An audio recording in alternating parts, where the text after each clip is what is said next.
마이크를 좀 세워서 해 주십시오. 네. 예. 먼저 국정감사 참고인으로 나오셔서 감사드립니다. 먼저 본인 소개 간단하게 좀 해주십시오. 네, 한국노총 공공노령 상임부위원장 겸 산업전환 일자리위원회 위원장 송민입니다. 네, 제가 발언 시간을 좀 많이 드리기 위해서 질문 짧게 하겠습니다. 네. 정의로운 전환이 뭐라고 생각하십니까? 우리 국회가 2016년 비준한 파리협정 그리고 국제사회와 탄소 배출량 감축 약속을 통해서 우리가 기후 위기에 대응을 해야 되는데요.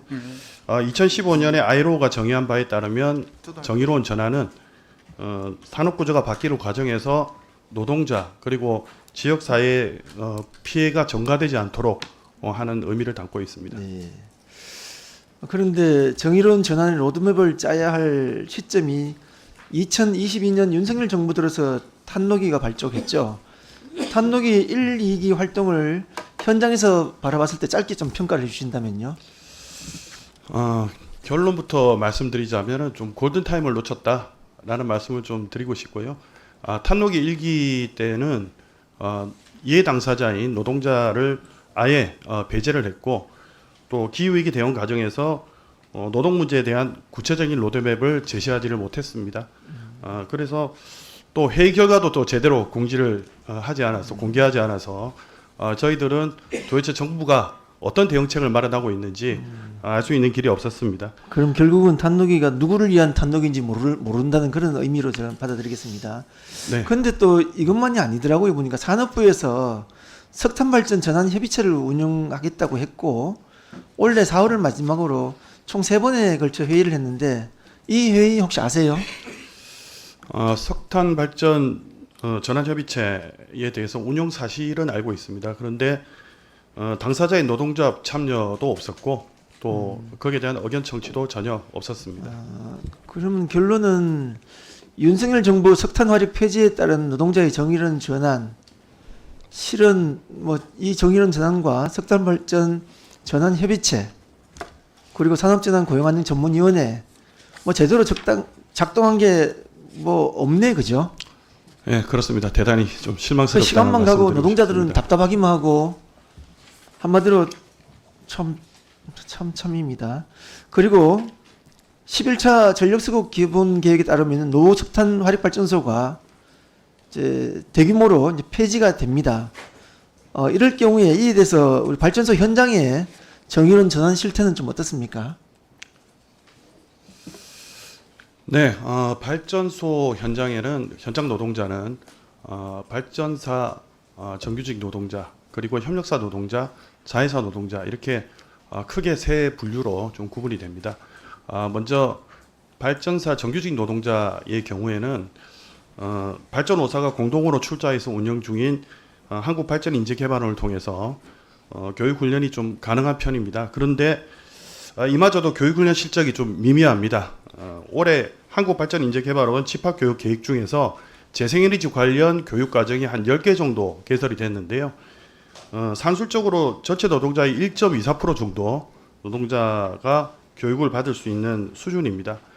그리고 협력사 노동자는 과거에는 대부분 다른 발전소로의 전환 배치가 가능했었습니다. 그런데 앞으로는 상황이 좀 다릅니다. 한전산업개발 같은 경우에는 석탄발전소 폐쇄가 가속화되면서 지금 유효인력이 현재 한 자리 숫자 정도 수준인데요. 2027년부터는 세 자리 숫자로 매년 급증합니다. 전환 배치가 저희들은 불가능하다라고 판단하고 있습니다. 이런 상황인데 지난해 9월에 경향신문 보도처럼 당시 노동부가 태안화력에 있는 협력사 노동자에게 아산에 아이스크림 공장이 있으니까 한번 가봐라 라고 말할 정도로 이게 전문성에 대해서는 전혀 고려되지가 않고 그냥 재취업 또는 재교육에 대한 실적 쌓기 실효성 없는 정부 지원들이 계속되고 있다라는 말씀을 좀 드리고 싶습니다. 그리고 마지막으로 자회사 노동자는 최저임금 수준의 일자리입니다. 그리고 또 지역에 기반하는 일자리입니다. 이분들은 다른 발전소로의 전환 배치가 쉽지 않습니다. 예를 들어서 호남화력 같은 경우에는 2021년에 폐지가 됐는데요. 그 이후에 이 노동자들이 갈 곳이 없으니까요.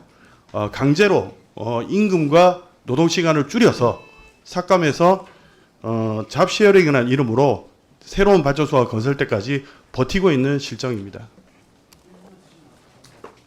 3분 다 쓰시면 돼요. 1분만. 우리 하청 노동자들의 어려움이 아마 가장 직격탄을 맞고 있는 이 정의로운 전환인 것 같습니다. 그런데 또 한편으로는 윤석열 정부에서 에너지 공기업의 신재생 에너지 사업이 대규모로 축소됐잖아요.